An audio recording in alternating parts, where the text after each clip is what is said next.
Great morning. Great morning. Great morning. You guys come on in. Come on in. Great morning. I'm getting ready to go ahead and share, and I encourage you to go ahead and share as well.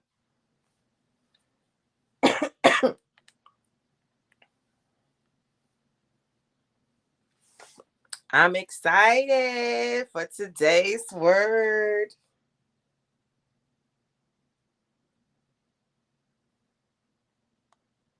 Let me get there.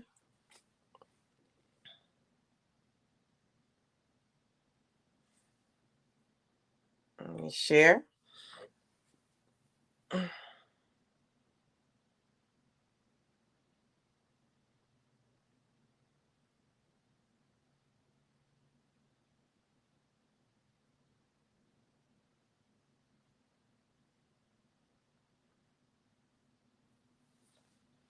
Great morning.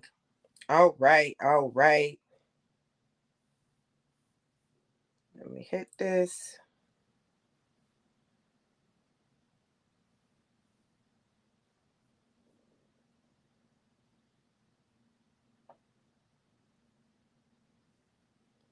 You all let me know who's here and where you are tuning in from. Let me know who's here and where you are tuning in from. All right. Bam, bam, bam, bam, bam. Give people a chance to hop on.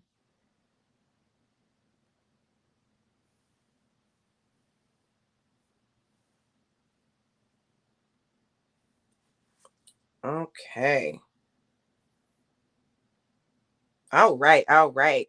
You guys be sure to comment. Let me know. I see y'all are talking to me. See, I knew the system was acted up because y'all talking and I can't even see it. Hold on, y'all. Listen, I don't know why Facebook has been doing that. Hey, Kareen, how are you, gorgeous? All right, all right, all right.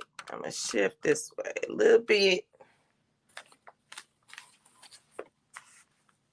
Y'all know I gotta have my tissue together because what?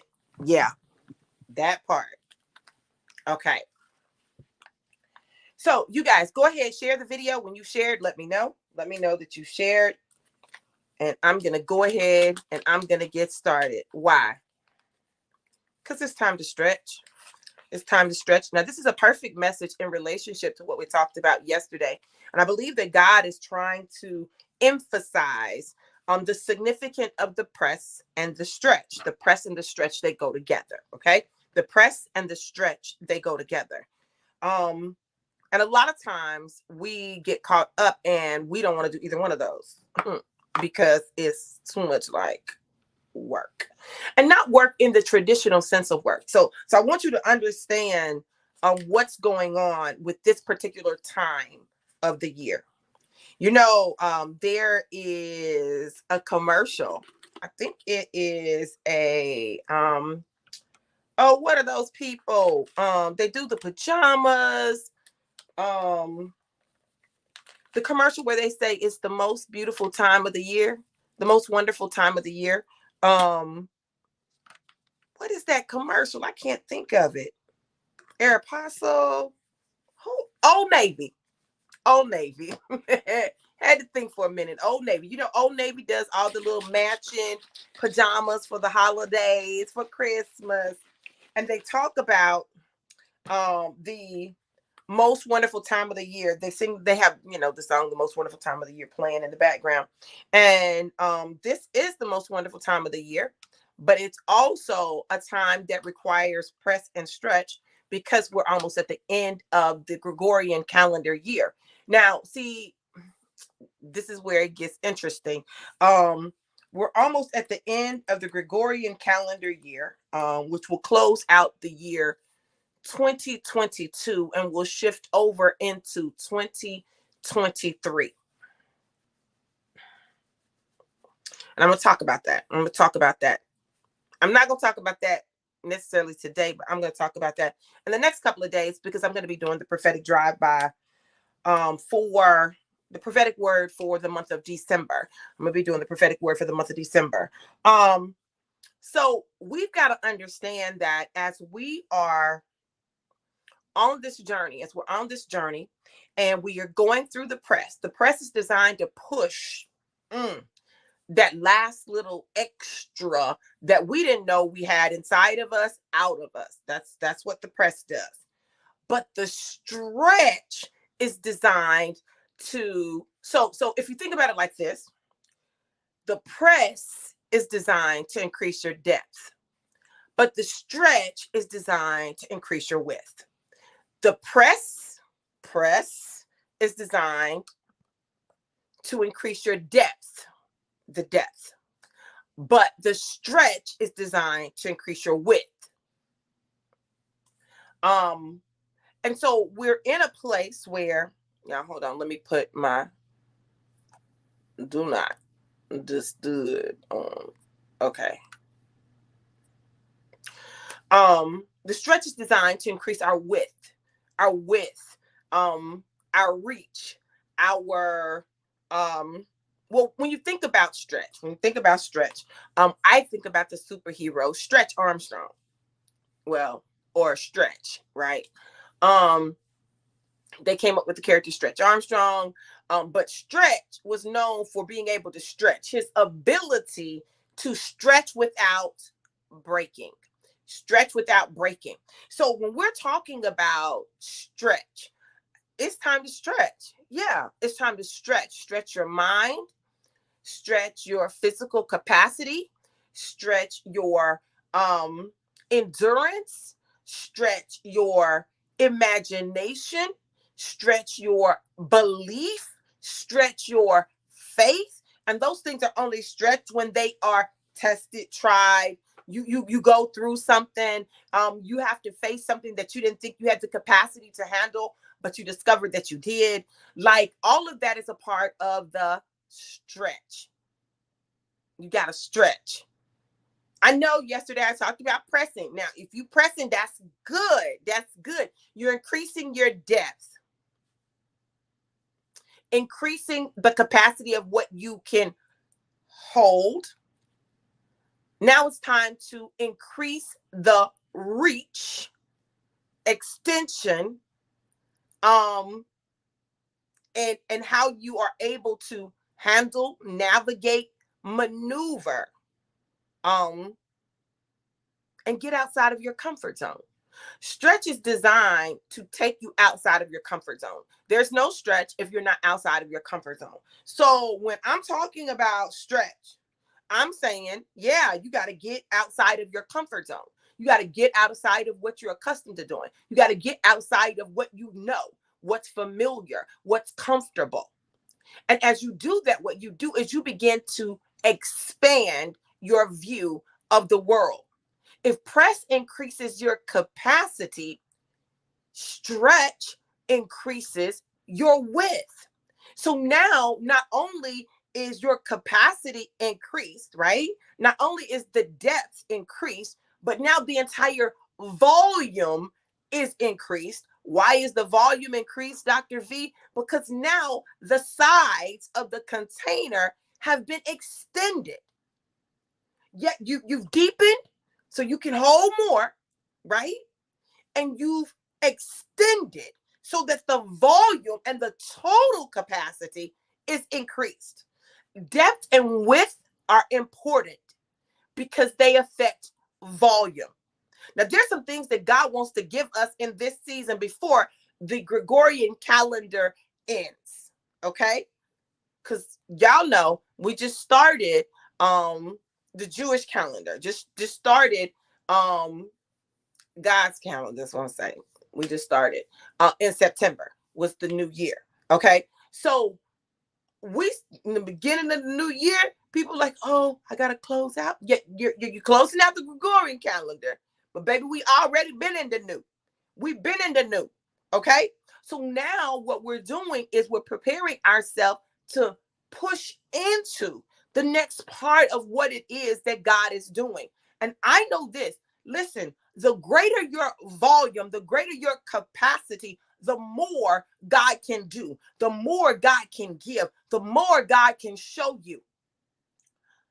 Hold on, y'all. I gotta refresh because I'm not seeing any comments. So hold on.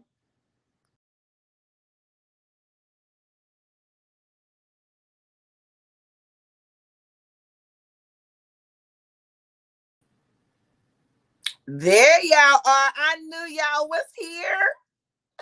Hey, great morning, April. April said, "Oh, I see this is going to be for me today." Good morning, Mike. Y'all be praying for Mike. We rebuke the COVID diagnosis, but we declare healing and wholeness in the name of Jesus. We declare that you are whole, that you are complete, lacking nothing, that your energy level is increased, that your strength has been increased, that your endurance has been increased, your immune system increased in the name of Jesus, that your ability to walk this thing out has been increased in the name of Jesus, that though the enemy would come against you in this time of press and stretch, that you would know that God is for you. And if he is for you, then who can be against you? In Jesus' name, amen, amen. So we're talking about stretch, y'all. We're talking about stretch. Now, it's not going to be comfortable. I didn't come to make you comfortable. Let me tell y'all that first of all. If you don't know anything about me, listen, I don't come to make you comfortable. You're not going to be comfortable with me. You just not. It's not about your comfort level. I'm going to stretch you. You're going to stretch. My presence is pressure, and you're going to stretch. It is just what it is. It is just what it is. And why is it that? It is that because it's my assignment. My assignment is to help people increase their ability to press in challenging times and stretch so that they can be who they need to be, which is who God created them to be. I'm not asking you to be somebody that is outside of your capacity to be. I'm just telling you there is a you that you haven't met yet. There is a you that you haven't met yet, and they are freaking phenomenal. Do you hear me? Oh, there's nothing they can't handle, nothing they can't endure. There is nothing that they can't make it through and come out smelling better for it. Listen, everything that God allows in your life has been designed to get you back to the you he created you to be. Why? We lose it as we grow up with society's thoughts, society's perceptions, society's beliefs about who we are supposed to be and how we are supposed to show up. But when God breathed in you, in your mama womb, he already put your identity in there. So when you came out, that was your purest you. When you were a child, that was your purest you. And then you begin to experience life, and life began to change you from that purest form of you to the you that was the product of your life, your experiences, your disappointments, your successes. All of those things began to shape you. But God, his intention is very clear, to get you back to the you that he created you to be, to help you to remember that you, to find that you, so that he could introduce you to the you that you didn't know existed inside of you. And then you could introduce the world. See, this is why people get pissed off at people when they finally, they have this epiphany, they have this revelation, they have this understanding of who they are. And they begin to say, oh, they're arrogant, oh, they're this, oh, they're that.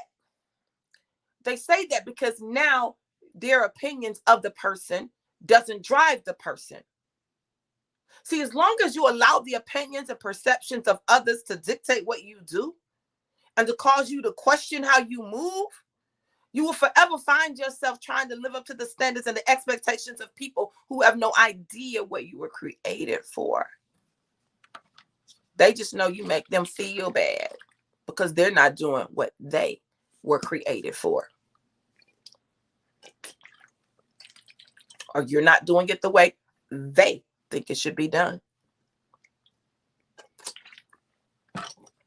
When the truth of the matter and the reality of the situation is this: the only person that you need to listen to when it comes to doing what you've been called to do is the one that created you, the one who has the manual.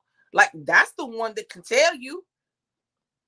He created you. He created you, knows everything about you, and he knows exactly what you need and what you need to do in order to fulfill your purpose and your mission. Now, that's a hard truth, because most of the time, we don't really want the truth. We just want us to tell people to tell us what we want to hear. That's what we want. We want people to tell us what we want to hear. And then we mad when they tell us what we don't want to hear, because we didn't want to hear it. That's why, we avoided it. But we've got to get to the place where we can handle not just what we want to hear, but what God needs us to hear. When we can handle what God needs us to hear, then we can allow God to do what it is that he needs to do inside of us, and to show us the us that we need to see, so that we can be who we were created to be. But it requires stretch. Oh, y'all don't know nothing about stretch.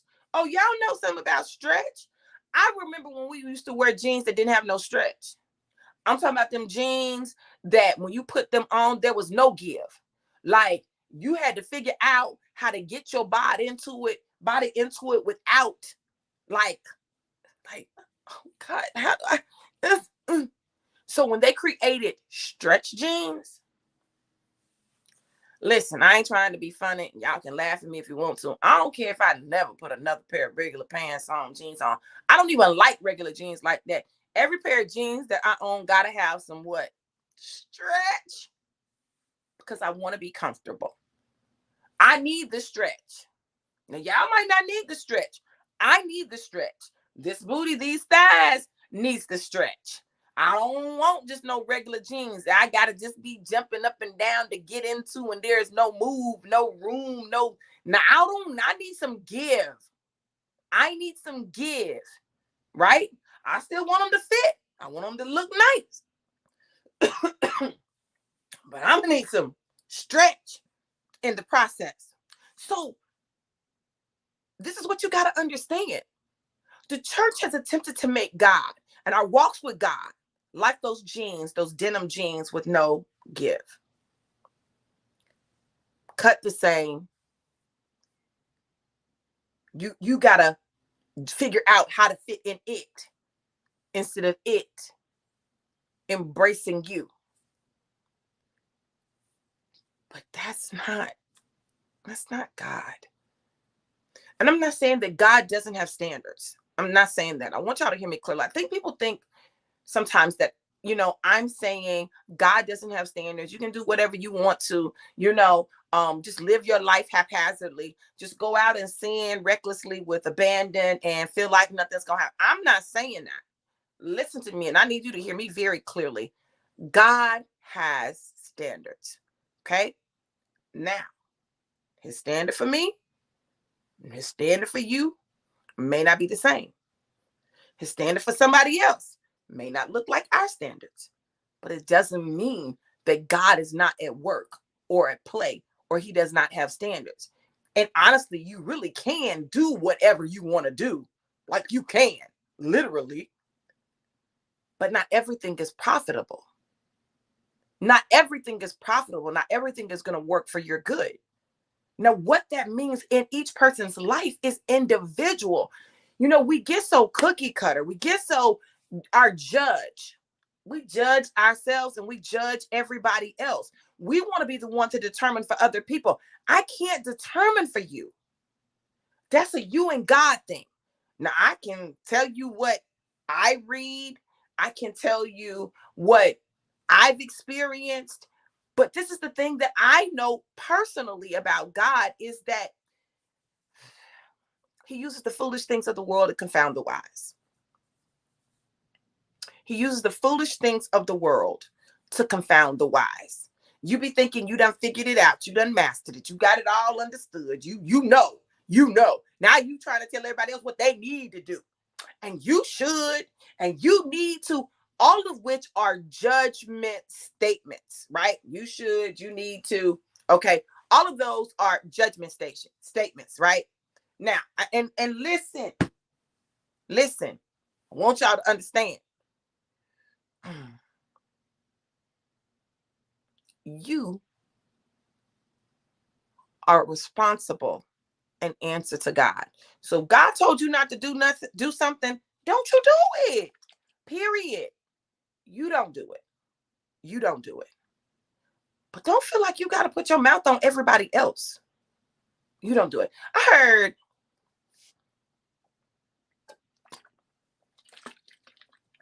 heard Pastor John Hanna, and he was talking about how he spent, a chunk of his life trying to just going to church. Y'all, I told y'all this. I'm trying to save somebody from having to wait till they get 50 to realize that life is for living.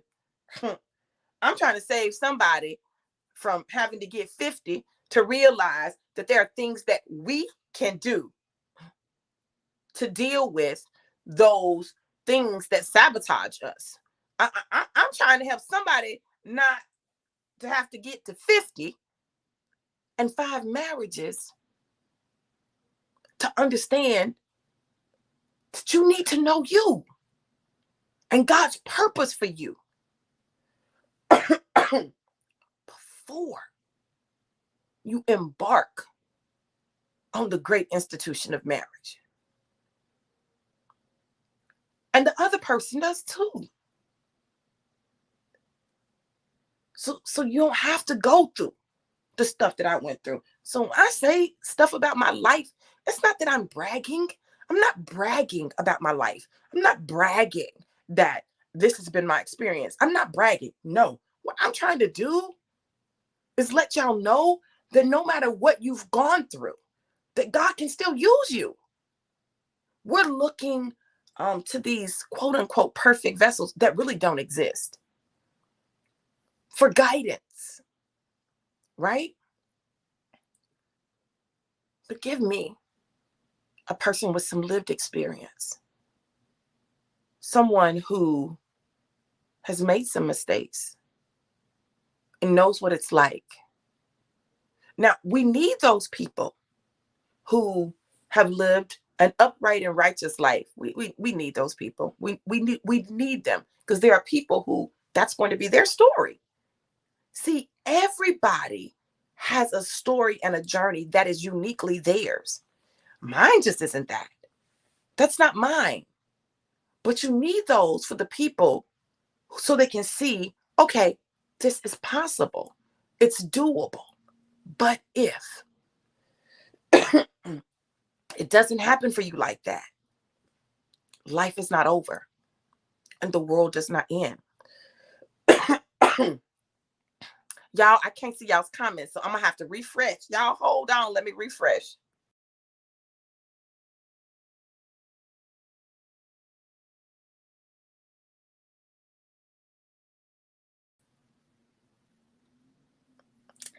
Hey, Vicky, how you doing, beautiful?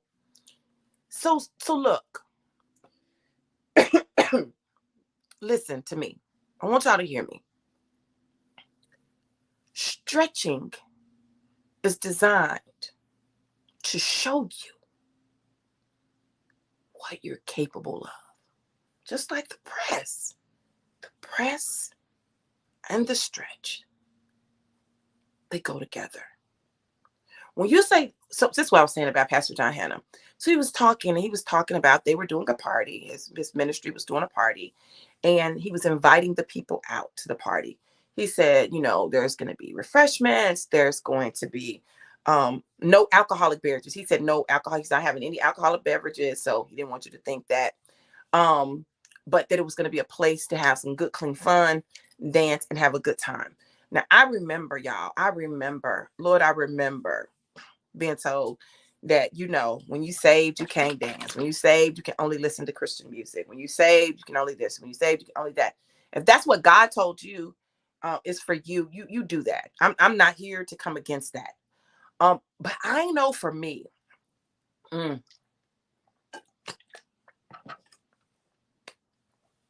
was extreme. And sometimes when you're extreme, a guy got to let you go to another extreme to get you back to a middle, that middle ground. I love music. I love dancing. There was a time that I wouldn't have gone to a Monica concert because it's worldly music, it's secular music. I wouldn't have done it. And my kids grew up like that. My oldest kids really grew up like that. Even though I still listen to some secular music, I did. I didn't listen to a lot of secular music. What I've discovered though is that the people that God has called me to, and I'm talking about my assignment is to this generation. I'm talking about this generation of young people, this generation that is frustrated with the church and they're sick of the hypocrisy. They don't really do God because they associate God with church. I'm called to reach a generation that we've almost lost. And I'm not going to say we've lost them because we haven't, but we've almost lost, right? Um, they've kind of given up because they've seen the things that their parents went through. They've seen the things that have happened. They've witnessed their parents' journey in the church. They have seen how people have treated their parents. They've watched how leadership have behaved. They've seen some leadership both in the church and outside of the church. And they're watching exposure. See, this is a generation who's been disillusioned by exposure. Now, it's not that this stuff wasn't going on. There's nothing new that is happening. I don't want y'all to think that this is just this is just a perverse generation. This stuff didn't go on. The hell you say? All this stuff that's going on, this stuff was going on. It wasn't visible. It wasn't seen. It wasn't exposed. People didn't know, or did they know? Did the people in the church know that Sister May Alice child looked like the pastor's kids? Did they know that? Did they know that the deacon was sneaking? Did they know that? Did they know that people were molesting children?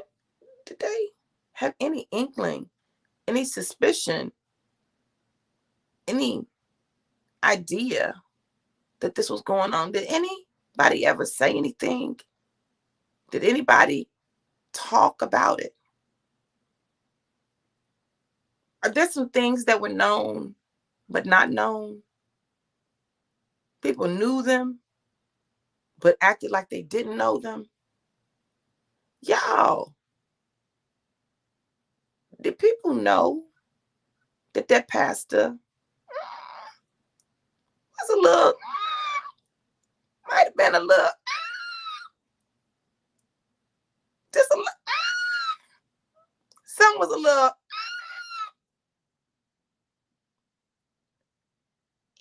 yeah. But in the world of technology, exposure has disillusioned them. No, they're totally disillusioned because now they know, they see, stuff is out, it's public, people are being exposed. So why not? This is just a thought, right?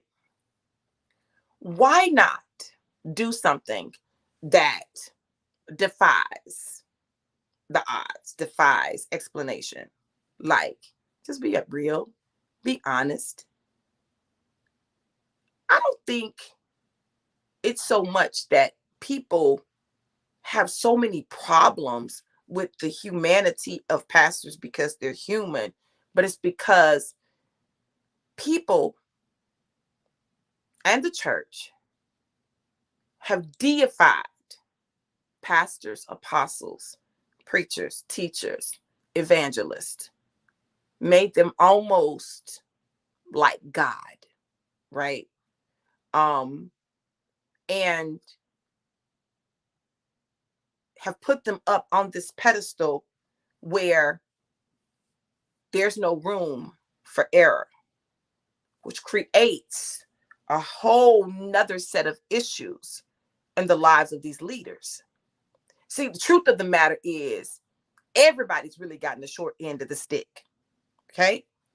Those who have put the pastors on a pedestal and the pastors themselves. Everybody got a short end of the stick. Everybody got it. Everybody.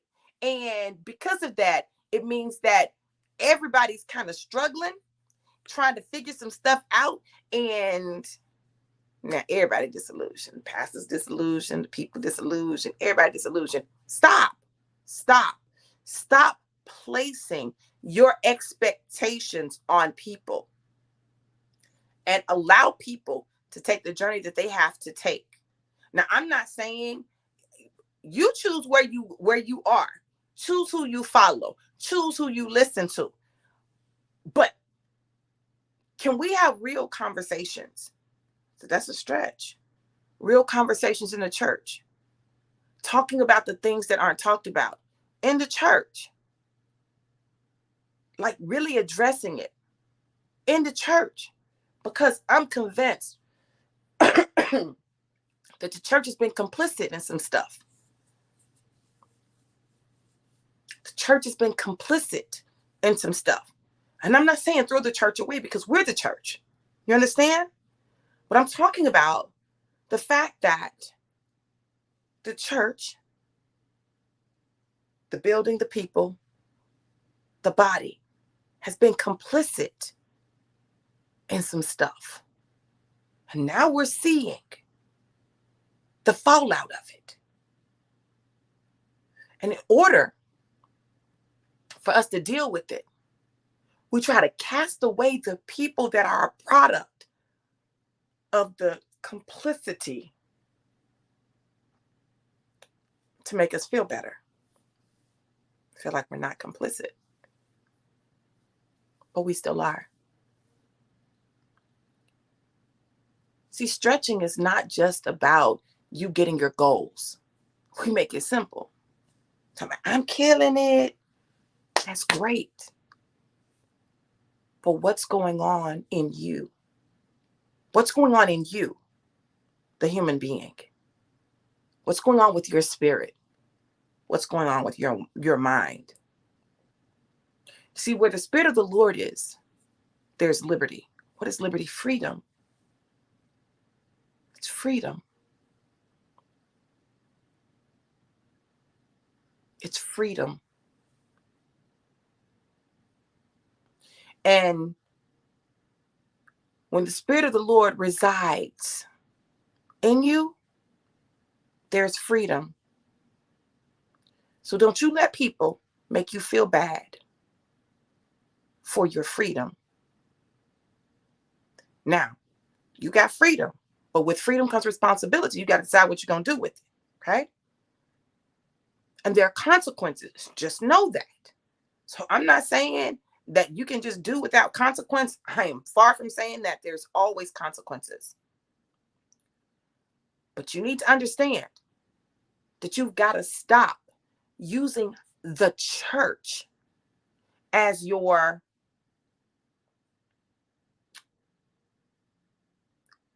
discipline. You don't have discipline. You have rules. I'm going to just have these rules, and these rules are going to keep me, and so you lock into the rules so much that the rules are like, oh my God, I can't. So because your mentality is on can't, you limit what God can do. Stretch. God doesn't want you to have artificial discipline. He wants you to get real discipline. He wants you to get internal discipline, not external. External is designed to give us initial boundaries to keep us safe. Internal is what you do when you're no longer allowing the external to set those parameters for you. But you're able to think about what you want, about how you want your life to be, about how you want to show up, how you want to show up for God, who you want to be as a person. and you make choices based on that. A personal conviction. See, the difference between external and internal is this. See, and this is where we mess up. I'm gonna talk. Yeah, I can't see no comments. It's frustrating me. Okay, listen. Let me refresh, and then I'm gonna come back.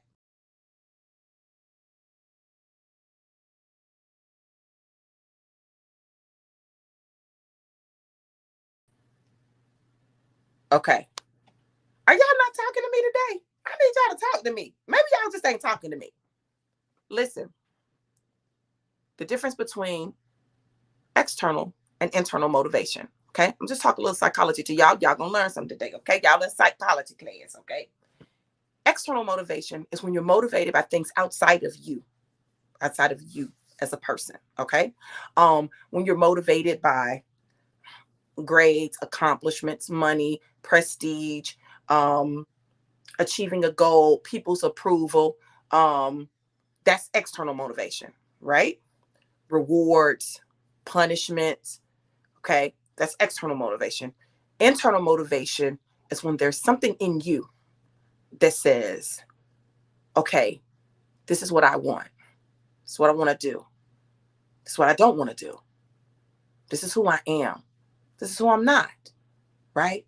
So catch this. Okay, Vicky, y'all need to be taking notes then. Okay. When I say to my husband, if you cheat on me, it's over. If you ever cheat on me, it's over and it is done. So if just know, you can cheat if you want to. But if you ever do, and I find out, our marriage is over. So now what you've done is you've created an external motivation for him, right? And it's rooted in punishment. Okay? Punishment. The relationship will be over, or maybe it ain't a punishment. I don't know. But it's rooted in punishment. It's rooted in loss. It's rooted in fear. There's nothing about love in that. Nothing. Nothing, right? That's external. Just external.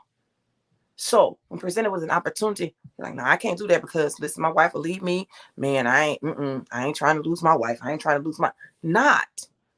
I'm not interested. Not, I appreciate, your interest, but I'm happily married. Okay. Not, I'm married and my wife will kill me. Now listen, I know we think it's cute, when people say, man, my wife will kill me if I cheat. She'll kill me. But it's not cute. And we got to be careful what we say because those things are happening, right? So now we see those things happening, right? But that internal. So our relationship with God should be like that. That external motivation to serve God is I don't want to go to hell, or I want what God has in his hand. I want the blessing, so I'm going to serve God. I don't want the punishment, so I'm going to serve God. The internal is I love God. I don't want to disappoint him. I love God. I want to please him. Listen, let me take it a step further. I'm going to take it a little more intimate, okay? And I just want y'all to listen to me for a minute. Just listen. I want y'all to hear what I'm telling you, okay? When it comes to marriage, the external is, I got to do this because if I don't, they're going to be complaining. I got to go home because I don't want to hear their mouth. External. If I don't do this, she ain't going to let me go out with the fellas next week. Internal. I want to please my husband. I want to please my wife. I look forward to spending time with them. It's the best part of my day to be in their presence. The problem with external motivation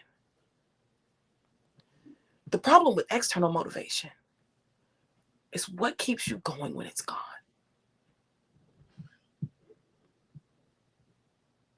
Nothing. See, this is why when we don't understand,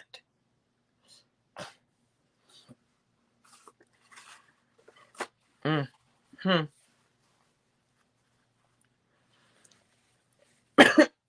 we don't understand who we are, when we don't understand whose we are,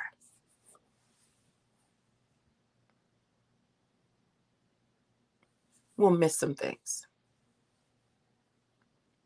Unfortunately, we don't know what love is. We think love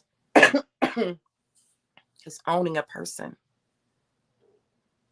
That's not love. Owning someone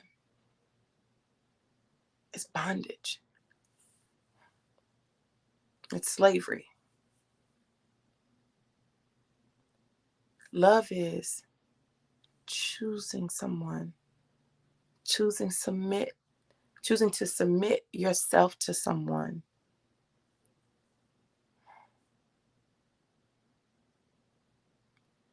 Choosing to allow someone into spaces that are normally reserved just for you. And not letting them in because you have to, but wanting to.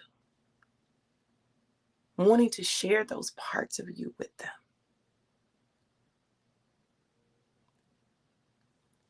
Let me tell you the real flex in relationship. The real flex in relationship is when you learn to love like God loves and know that you can't possess a person and you shouldn't want to. You shouldn't want to dominate them unless that's what y'all into. That's y'all's business, honey. In the bedroom. Okay, keep that over there. And I ain't saying that you can't. I'm not saying that. Like, the marriage bed is under fire. That's when y'all and God do what you do. Okay. But we don't want to talk about that. Okay, that's another conversation. Okay, that's another one. But, and allowing them to love you. But you can't. You know why? You don't love you. You don't love you. Because you don't love you, because I didn't love me, I couldn't let anybody else really love me. Because I didn't love me. Now that's the truth. I didn't love me. I'm really just learning to love me.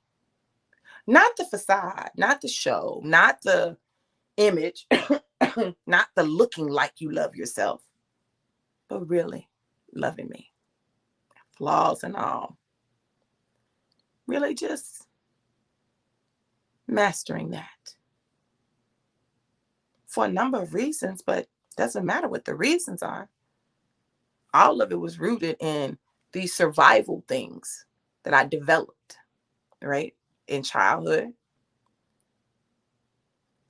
But now, as an adult, having to look at those survival tools that I used that helped me to survive my childhood, seeing how they showed up in my adult life and what they produced, being honest with myself about how they've prevented me from really being all that God has created me to be, from really breaking all the way through to be able to have what I say I desire. It has forced me to come to grips with me. And really understand that thing so that when I have conversations with my daughter, I can talk from the place where I am today with the wisdom and the insight that I have today.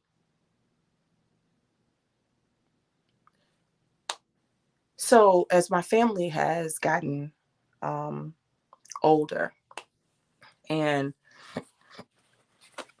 mm, um, they watch my lives, right? They've learned stuff about me in my life that they didn't know. Um, that confused them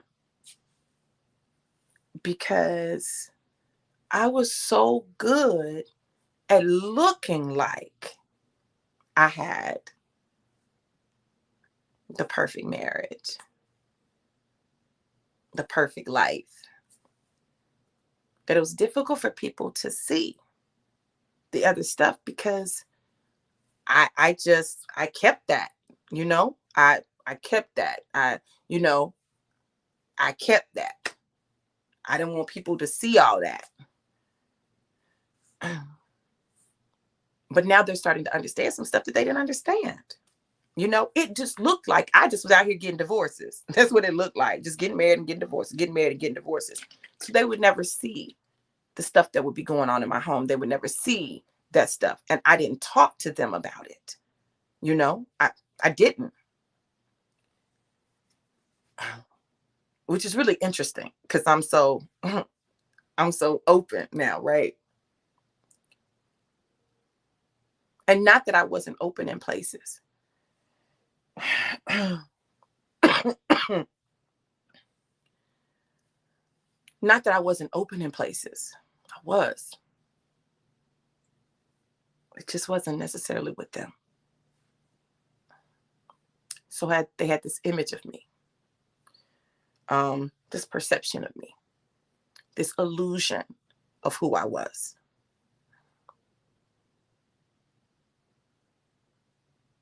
Knew me but didn't know me. The stretch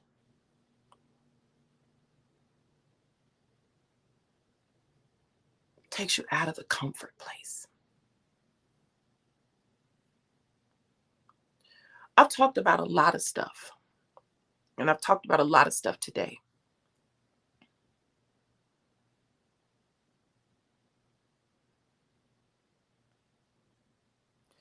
But for some reason, this live is hitting me different. That's called stretch. Because I know God is stretching me in ways that's incredibly uncomfortable and increases a great deal of vulnerability. Because it's some deeper stuff that He's working on in me. Um,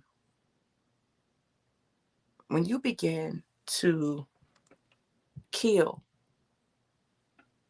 those saboteurs, those self-sabotaging behaviors, and you begin to remove them from your life.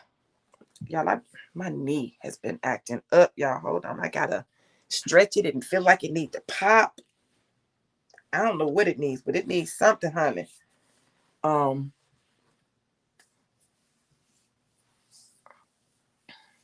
it makes a difference. Today,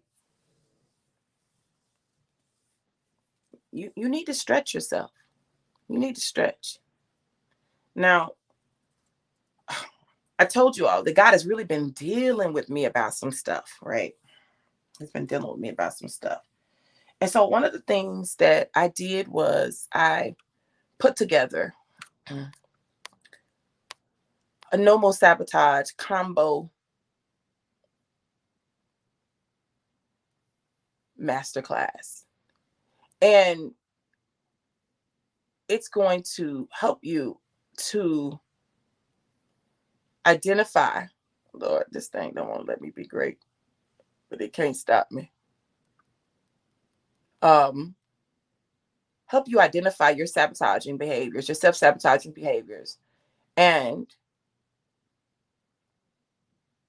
how to master them, kill them, Kill them because they got to die. Killing it. Yep, killing it. What you killing? Saboteurs. Why? Because we need to be free. We need to be free. We need to be free. Let me say it again for the people all the way in the back that can't hear me. You need to be free. Free from the things that happened in your childhood that negatively impact you. mm. Mm. Free from unrealistic expectations, whether from people or yourself. Free from constant judgment to be able to walk in grace. This is why grace is so important. This is why the gospel of grace is the good news. Can I tell y'all that? This, oh my God, I just had a whole epiphany. This is why the gospel of grace is the good news. Do you understand? It is good news that we are under God's grace.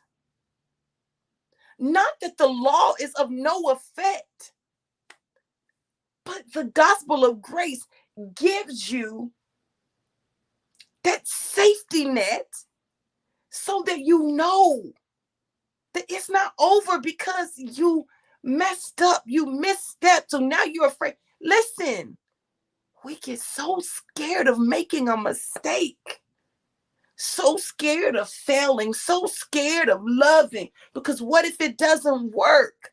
Well, what do you mean? How does love not? Oh my God. Ooh, he finna say something now, y'all. Oh, he finna say something. Oh, I feel it in my spiritualizations. He finna say, what if it doesn't work? What if what doesn't work? How does love not work? Love is a free gift, like salvation, like grace. So if it's a free gift, how does it not work? And it seems to imply when you say, what if it doesn't work? What if I love and it doesn't work? What if what doesn't work? When you really love, you can't lose. When you really love someone, you cannot lose. How do you lose? Love is given freely. So if it's given freely, what do you lose? When you love someone, you love stops because you're not together anymore. Love stops because it's no longer romantic. Love stops because, they didn't do what you wanted them to do. Then that's not love. That's manipulation. And the problem is we have called manipulation love for way too long. Stop it. Stop it. Stop it. And the truth of the matter is, oh God, oh God, you finna say that? The truth of the matter is, some of what we called love was never love. It was only manipulation. Jesus. Whoo. I felt that, Lord. My toes, my toes hurt. My toes hurt. Y'all heard what I said? My toes hurt. I just stepped on my own toes. Yeah, what he said hit me. Some of what we called love was never love. It was manipulation. It was control. It was witchcraft.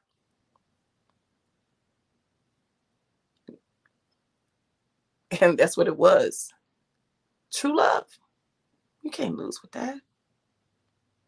There's no loss in that. Even when it doesn't turn out exactly like you want it, or you envision it, or you imagine it.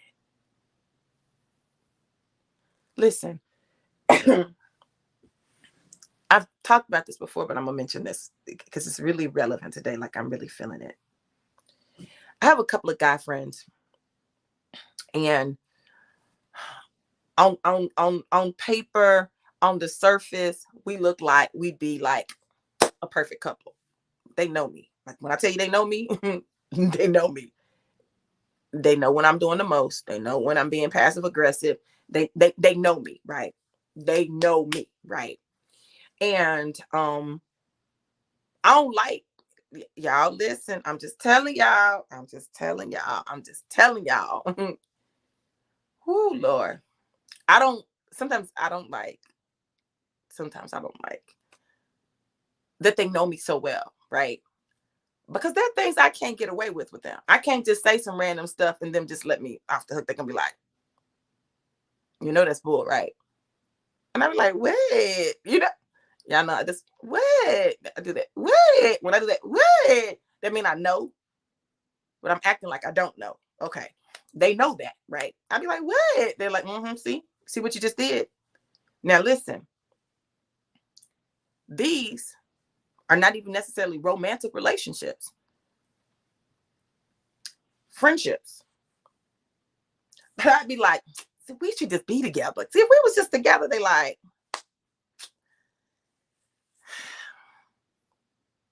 I don't know about that now. I don't know. And I'm like, wait. They be like, V, you know. What? What do I know? Let me tell you what I've learned in those relationships. God has blessed me to have people that really love me, genuinely love me, without an expectation for sex, without any sexual strings, without any other strings. Just love me. Genuinely love me. Will hurt somebody about me. Hurt somebody about me. See me, understand me, get me, the good, the bad, the ugly. Like, love me. Love me. And I remember I was having a conversation with one of them because my feelings were hurt because, I wanted us to be in a romantic relationship. And he was like, no, I'm not really looking for that. I'm like, what? Will you act like my man? Right? We talk every day, multiple times a day, yada, yada, yada. Like, listen, I shared stuff with him that I had never shared with anybody in my life. And I'm like, you know too much. You got to be my man because you know too much about me, Now, friends. Okay. You know why God had to do that for me?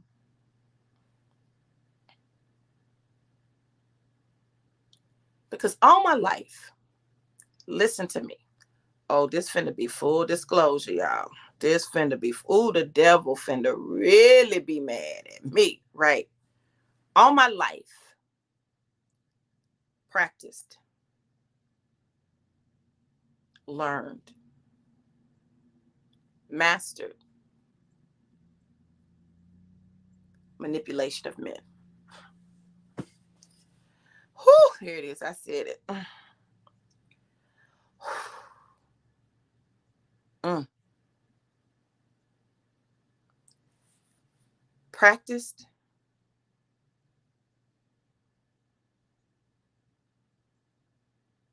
studied, mastered manipulation of men.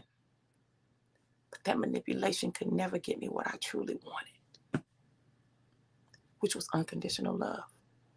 You can't manipulate unconditional love. You give unconditional love. Huh? I studied the wrong thing. My God, I studied the wrong thing. I was studying how to manipulate, control,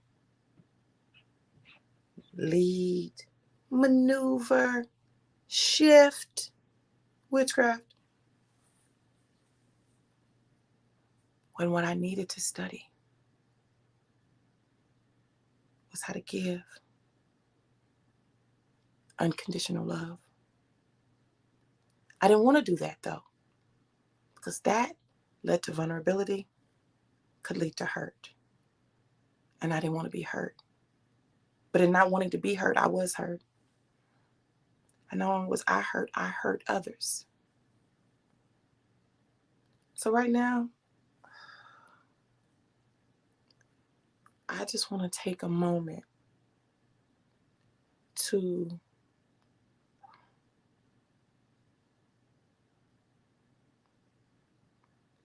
make a public apology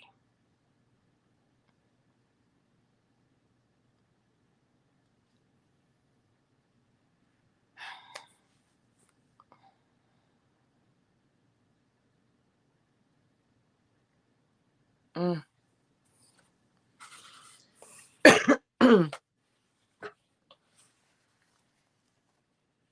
This wasn't on my agenda this morning.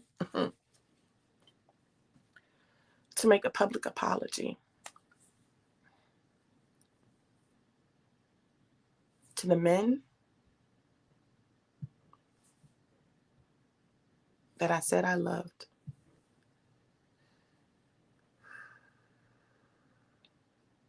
But instead, I manipulated. And the truth of the matter is,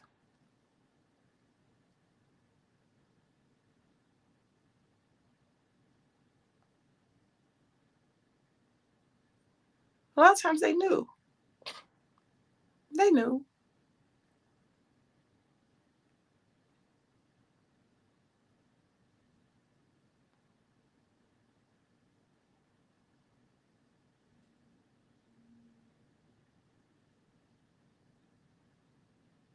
But my love was flawed. And not just the men, the people in my life.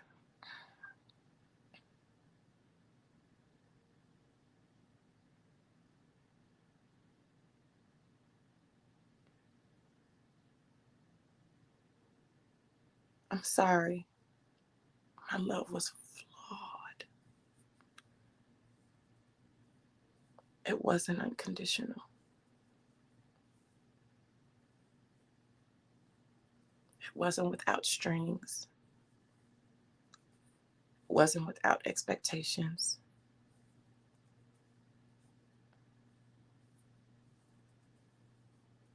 I'm sorry that I didn't give you what we all deserve. That's true unconditional love that doesn't seek to control or manipulate or maneuver anyone, but simply to extend God's love from ourselves to someone else. I couldn't give you what I didn't have. Couldn't give you what I didn't know. Couldn't give you what I didn't understand. Oh, I done helped me today, honey. Listen, I done had a whole therapy session with myself.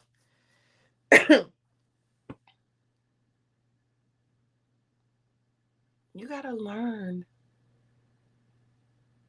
You gotta learn to love you, all of you.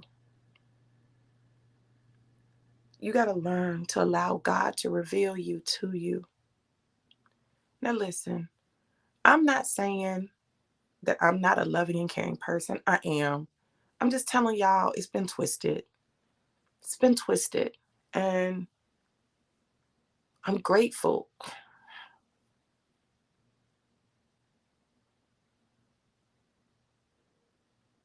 that God is showing me the flaws in it so that I can be honest with myself and honest with others and work through that thing, baby, because that's real.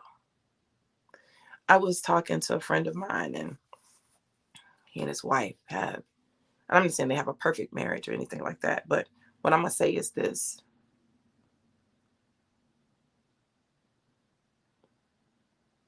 They have the kind of love that allowed him, when he had to make a tough decision, to make the decision to not let go of her, to fight for her healing. When others said it was done, he said no.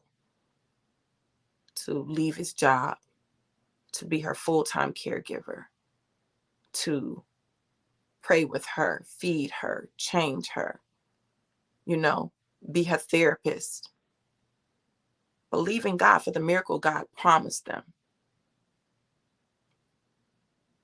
Man said, y'all my role models, baby. Listen, I want that kind of love. And he said, it'll come. He said, you're an amazing woman. It'll come when you least expect it. Whenever it comes, I just want to be ready for it. Which means I got to give some more love. I got to practice it. I got to exercise it. And I'm discovering that it's much easier to do that killing my saboteurs, understanding where this stuff is coming from, killing it off and giving myself the freedom to freely be me, to freely show love, to freely express myself, to not try to own someone, but instead to stretch and expand.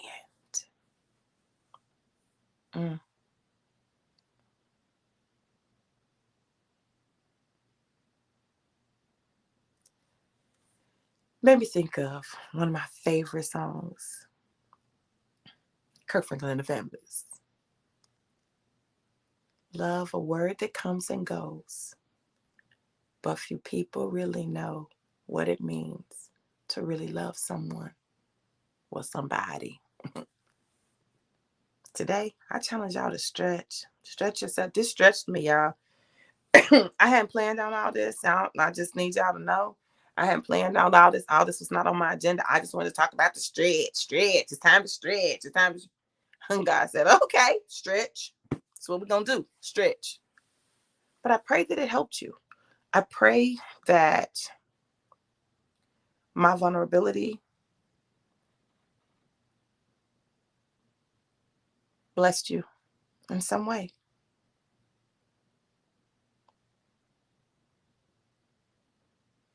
That it helped you in some way. That it gave you the freedom to hold up the mirror, look at yourself and be honest. Do you know how to love? Do you know what love is? Or do you just have a form of love denying the power thereof? Because love is powerful. And that's why the text, love is patient. Love is kind. It doesn't keep records of wrongdoing.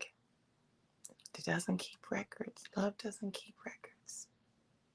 Love just loves. Oh, Lord, I done had a whole experience right now. For me, this is a part of the healing journey. Recognizing that love can be manipulated, controlled, organized, guided, directed. And if you're trying to do those things, that's not love. It's witchcraft. We're just going to call a thing a thing. So if you want love, start by giving yourself love. Start by allowing yourself to receive God's love, which will allow you to love on you. Okay? Because if you love God, you should love you, right? Because God is in you. You are in God. You are one. You are God's. We are God's with the lower G. Okay? And then allow it to flow forth to other people. Freely given. Not given because you expect this, this, and this. That ain't love. That's not love.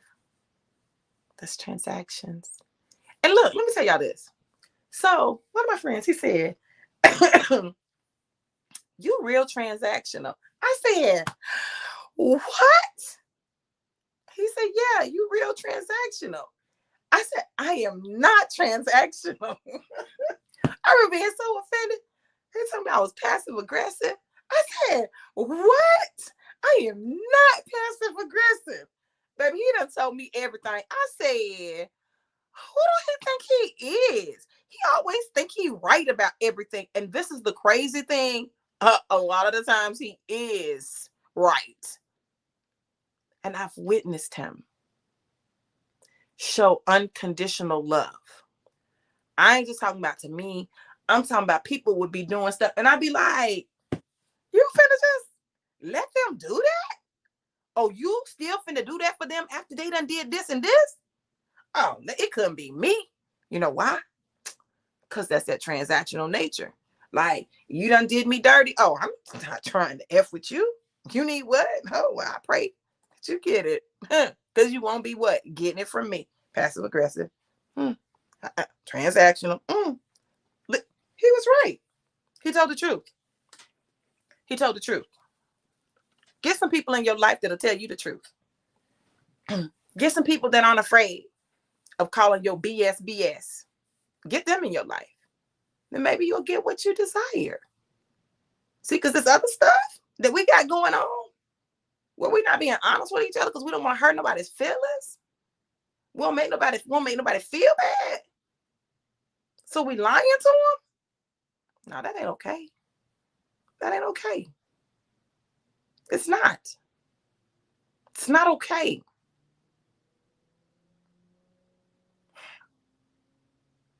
It's not okay. Make some apologies. Correct some stuff. Do that. And love yourself while you're doing it. You're human. You make mistakes. It's not what you do. It's what you do after. Okay? So, can't change the past, but you can definitely address it, learn from it, and move forward. And that's what we're doing in this season. So, look, y'all get rid of them saboteurs, baby. It be opening you up to see all kinds of stuff and change your life. You can go register for the No More Combo Master. That's taking place December 7th at 7 p.m. Y'all pay attention to the numbers.